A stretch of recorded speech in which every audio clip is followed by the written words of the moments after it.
Welcome to NXCAM 20-minute Tech Tips. Today's demo is on Get the Code You Want by Customizing Your Posts with Post Builder. The demo is going to last approximately 20 minutes, and then we'll stay on the line and open up a chat window for Q&A. And with that, I'd like to turn it over to Jim Wright, who's going to be doing the presentation and demo today. Welcome, Jim. All right. Thank you, Aaron. Great. What Post Builder can do. We'll talk about the benefits of Post Builder, and one of the big benefits I think of Post Builder is that it is a graphical user interface. It gives you a visual confirmation of the NC code flow. You can drag and drop items where needed. You can also add custom code where needed, so the custom code does require a little bit of knowledge of TCL or tool command language, but we have a lot of examples that are pre-built and put into the system ready for you to use. We also give you a library of common machine styles. So basically we've worked out the kinematics for a lot of different varieties of 3, 4, and 5 axis milling machines. Also for wire EDM, lathes, mill turns. We really have those already in the system. Another benefit of Post Builder is that we give you a library of common controls, including those from, of course, Siemens, and then Fanuc, Heidenhain, and a few of the older control styles or smaller builders. So the great thing there is we give you the combination of the kinematics for the machine types and the combination of controls for the control. You can really mix and match and build the machine that you need fairly quickly. Another advantage that we have is we can link posts together for a complex machining center. So if you have a multi-channel mill turn, instead of building one really huge complex post, we simply build several posts and link them together so that on any particular operation you're using the correct post for the operation type that you're doing. Another advantage to the Post Builder process is I can access information that's not available in any CL source file. I can dig down deep and get information about the tool, the part material, even the NX session or the user that's logged into the machine. So I can grab lots of information about the entire operating system while I'm post-processing. And then of course ultimately you have control over the post-processor, so if you need to make changes to it, you can do that. Okay, that's enough of death by slideware. Let's get on to the demo. I'm now going to share my screen.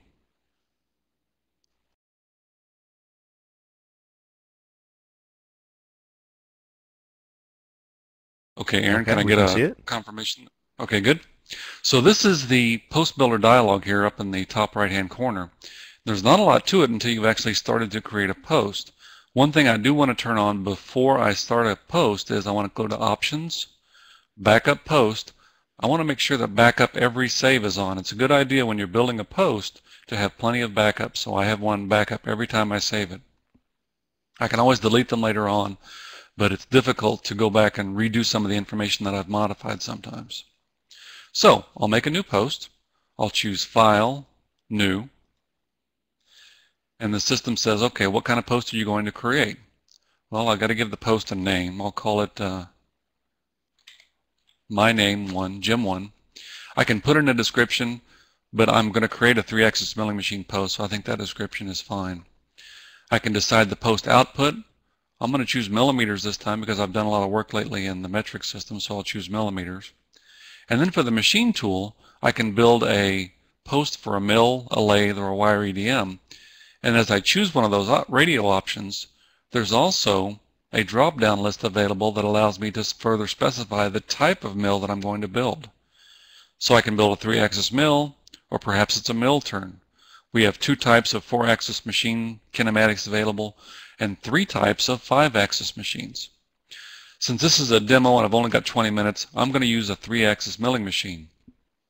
My next decision is the controller type. If I go to the library, as I mentioned earlier, we have a library of controls that are available. Of course, we're Siemens, so we definitely have all the Siemens controls covered. But we also have a Fanuc 30i and a Heidenhain conversational. And then we have some of the older control types that you may have if you have an older machine in your shop, like the Cincinnati Achromatic controls. There's also a Bostomatic, and then like a Fanuc 6M. Now I'm going to choose the Fanuc 6M, and the reason I'm choosing it is because these controls on the top are so good, there's really nothing left for me to customize. But the old FNUC 6M controls, it gives me an opportunity to show you how to customize a post using Post Builder. So I'll choose FNUC 6M, and then I'll turn on the User-Defined Event Editor, and I'll tell you what that is in just a little bit. And then I'll choose OK. It's creating a new post. And now we have a little bit more information on the screen. Post Builder consists of 5 tabs: the Machine Tool tab, the Program and Toolpath tab, NC Data Definitions, Output Settings, and the Virtual NC Controller. Of these 5 tabs, you'll spend the majority of your time in the Program and Toolpath tab. But let's see what we've got for output right now. So I'll choose Save to save my post. I'll place it in the Scratch directory because this is where I'm going to create all these backups as I go. So I've got my post saved. Now I want to test it. So I'll go to my NX window, and I could choose the entire program here, but since I just want to see a little bit of code to see what my post looks like, I'm going to choose one of the operations, and I'll post-process it. I choose the post-process button. Now my new post that I just created is not on this list yet. So what I can do is I can browse for a post-processor, and this allows me to go look at the location where I saved that post. Now it's on the list, and I choose OK. And there's my output for my first post. It's not really bad output. I think I could probably live with that in most regards. A couple things I want to change. First off, this post is outputting a G71 code. The machine I'm working for, you need the G71 code. I guess I should explain what G71 is. G71 and G70 are the inch and metric modes. About half the machine tools use G70, G71. The other half use G20, G21. So I want to change that to G20, G21. And I also want to move that to the front of the list. I want to move G90 right after that. Then when we get that proved out, we'll come back and take a look at how to put some information about the tool into the toolpath listing. So minimize this. I'll go back to my Post Builder dialog, and I want to explain the Machine Tool tab before I leave it. This is where you enter general parameters about the machine tool. What are the linear travel dimensions? Does it accept circular records? If not, we can fake that by a series of short line movements anytime there's a circle record. Do I need to linear motion resolution? Is that fine? What about the rapid traversal? This is how fast the machine moves in rapid mode, and it helps us to estimate the machining time. Do I need to mirror any of the X, Y, or Z dimensions or axes? So I'm going to go to the Program and Toolpath tab next, and this is the meat of Post Builder. This is where you're going to do most of your changes. And there's several sub-tabs along here, as you can see: Program, G-codes, M-codes, Word Summary, Word Sequencing.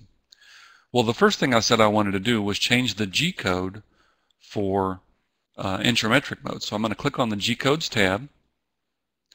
I'm going to scroll down this list, and you'll see that this is all the G-codes that this post will output and what they mean. So inch mode, G70, metric mode, G71. I'm going to change that to 20 and 21. So I've made that change. The other change I said I wanted to make was I wanted to change the word sequencing so that the inch metric mode word was first and then the absolute mode was second.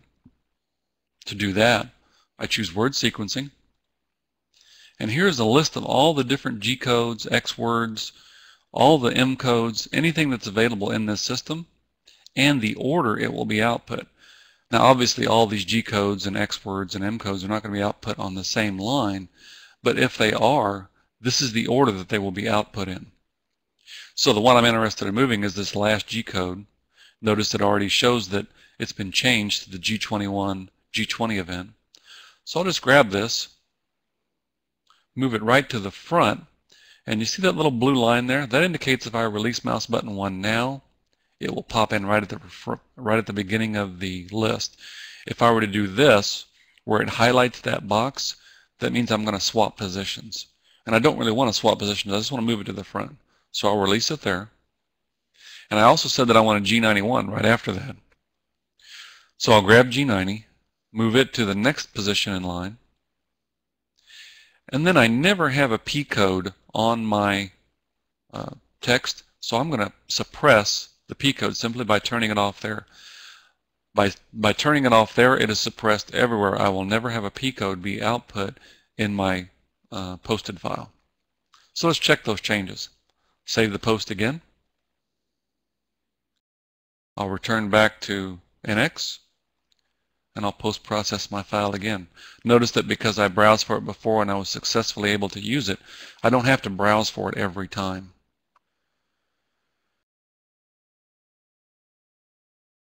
So now I've got G21 at the front and G90 following that. So that's what I wanted to do. The other change I said I wanted to make was I don't have any information about this tool code. Obviously there's a tool change going on here, but I don't know anything about the tool. Well, the great thing about Post Builder is it can dive down into NX and gather all kinds of information about the tool, the operating session, the operations, almost anything you can imagine we can grab information about. As an example, I'm going to go back to Post Builder, and if I go in here under Utilities and I say Browse MOM Variables, this is a list of all the different variables and the information that is attached to those variables. It's quite a long list. I'm going to modify that search just a little bit. Instead of looking at everything, I just want to look at the ones that are related to the tool. So you can see even that list is pretty long. There's information about MOM tool angle, so that gives me the angle of the tool. There's one called MOM tool diameter, obviously the tool diameter, heel angle. Some of these only apply to turning cutters, like the insert angle, but all of that information is there and available for you to use. So what I want to do is I want to output the tool diameter, maybe the tool name, and maybe something else. Well, fortunately, I already have a custom command that can do that. If I go back here to the Program tab, or excuse me, the Custom Command tab, I can see a list of all the different custom commands that are in the post processor right now. And these are all the down and dirty code. If you want to really get good with Post Builder and you want to learn the TCL language, you can learn all these commands and you can do this. Or if you're like me, you can simply use the ones that are already in there for you to use and just go off of the commentary data. All of these hashtags indicate that this line is a commentary data. So this is basically telling you, the non-expert, what this custom command will do. The custom command I want is actually not in this post. It's in a library of custom commands that we ship with Post Builder. So if I choose import, it takes me right to the library. And the custom command I had in mind had something to do with tool information. So there's one called toolinformation.tcl. I'll open that up. This custom command will output the name of the tool and the flute length and maybe something else. Okay, well that looks like what I want. So I'll choose OK. And now that custom command has been added to my post. But it's not in the place where I need it to be. If I look at the commentary data at the front, it says this custom command will output the name of the tool diameter, and the flute length. Place this custom command at the start of operation event. Okay, so I go back to the Program subtab, and this is where I need to explain what these events are. There are 5 major events in any program. There's the start sequence. What am I going to do at the beginning of the program? You notice we have G21, G90, G40, G17. You may remember we saw that at the very beginning of this program. This is where it comes from. Then we have an operation start sequence.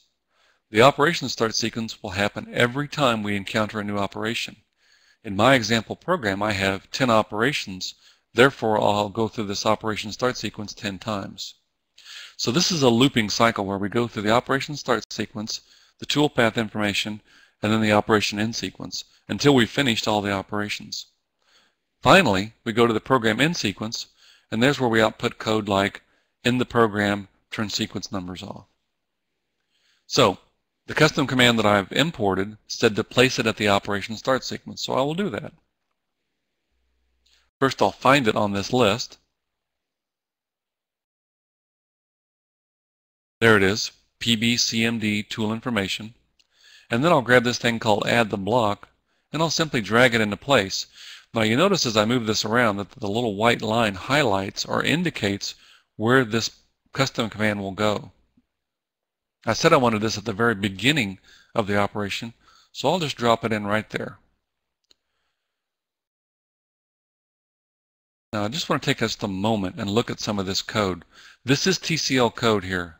If you want to learn more about TCL code, the great thing about TCL is it is a free program. Anybody can download and use it. You don't have to purchase a compiler. And there's a lot of great information about it on the web. If you just Google TCL TK, that should take you right to the website where you can get lots of information about what these commands mean and some basic tutorials on how to program in TCL. It's a lot like C or Visual Basic, so if you used any other programming language, you shouldn't have too much trouble with TCL. So I'm going to save my post and test this new output.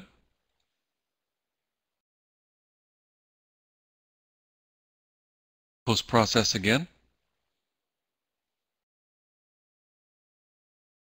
So now I'm getting lots of information about the tool being output.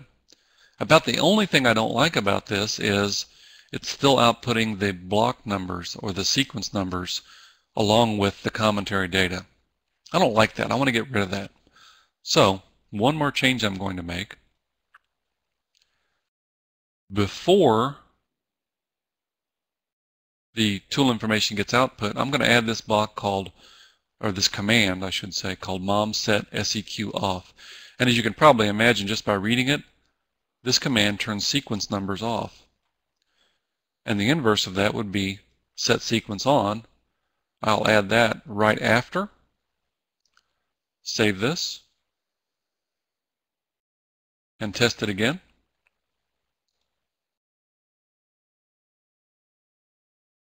So now I'm getting the commentary data without the block numbers being attached. I'm pretty happy with this post.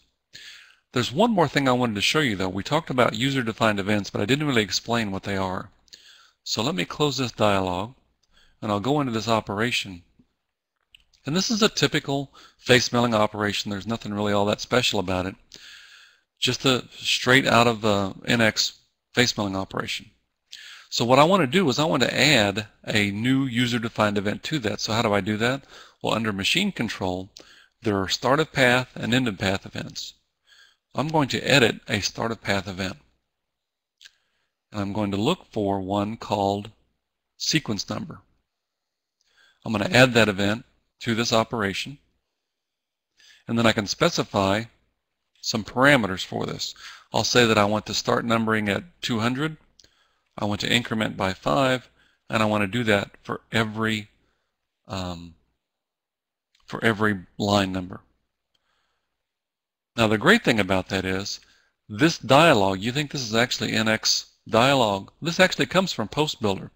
If I go back to Post Builder, and I'll try to get these two things up together so you can see them side by side. If I go into the machine control area under toolpath, you can see a list of these blue items.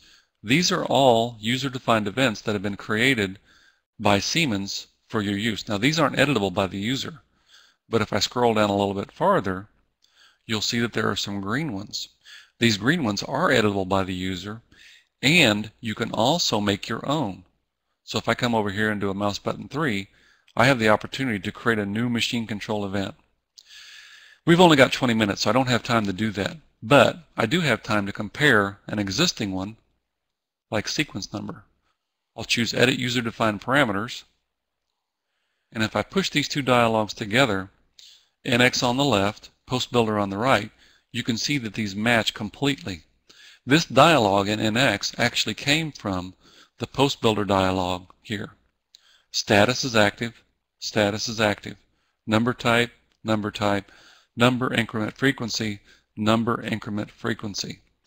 When you understand that you can actually build your own dialogues for NX and customize it any way you want, the possibilities for what you can do with this product are just amazing. They're just mind-boggling. There's one more thing I want to show you. I'm going to hit cancel here, minimize this for now. I'm going to choose OK to this NX dialog for sequence number. And the last thing I'm going to do is I'm going to add that to this face milling area. Remember, I showed you earlier, we've got geometry, machine control. I'll collapse all of these so you can see all of the collapsed dialogues. Geometry tool, tool axis, path settings, machine control, program options, and actions. Now what I'll do is I'll add that sequence number to my NX dialog. So I choose Object, Customize. The sequence number event, since I added to the operation, is available for me to add to the dialog. I'll choose Add to Dialog and OK. Now when I open up this face milling dialog, I now have this new area called Start Events Sequence Number. Same parameters that I put in before. So using user-defined events in combination with PostBuilder and NX, you can customize these dialogues so that you have the maximum benefit and that you have the greatest productivity. Now one more thing I wanted to mention, and that is, how do I take that post once it's installed, how do I add it to the permanent list? Well, I do that by choosing Tools, Install NC PostProcessor. I go to where I've saved my post at, choose OK. Then I can add some description about it.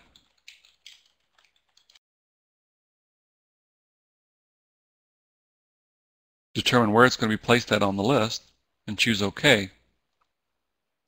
And now when I choose the post process, that tool or that post will always be on my list to choose from.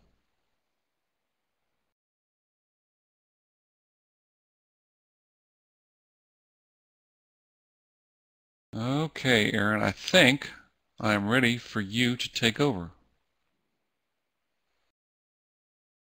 Okay, let's pull the slides back up. I think maybe you had a summary slide, Jim? Oh yeah, there was a couple things I wanted to mention. If I go to this slide here, just shows that the PostBuilder user-defined event editor is actually used to create the NX dialog. I think we've already talked about that. But some PostBuilder tips. If you're creating your own post processor, and it really doesn't matter if you're using NX PostBuilder or some other system, you want to really do a good job of testing. I found that most errors occur when I haven't tested my posts thoroughly. So an example here is if I'm testing coolant, I want to test coolant off and coolant on, but I also want to make sure if I don't specify what the coolant is, what will it do? What will the system do? So make sure you're testing for all possible outcomes of a new function. And you'll notice that as I was testing my post, that I was doing it incrementally. I installed the new function, I tested it to make sure it worked correctly, and then I went to install another new function. I get in big trouble if I try to install 7 or 8 things at the same time, because then when I get an error, I'm not sure where the error comes from. Always save backups, and my goal is to keep the NC programmer input as low as possible.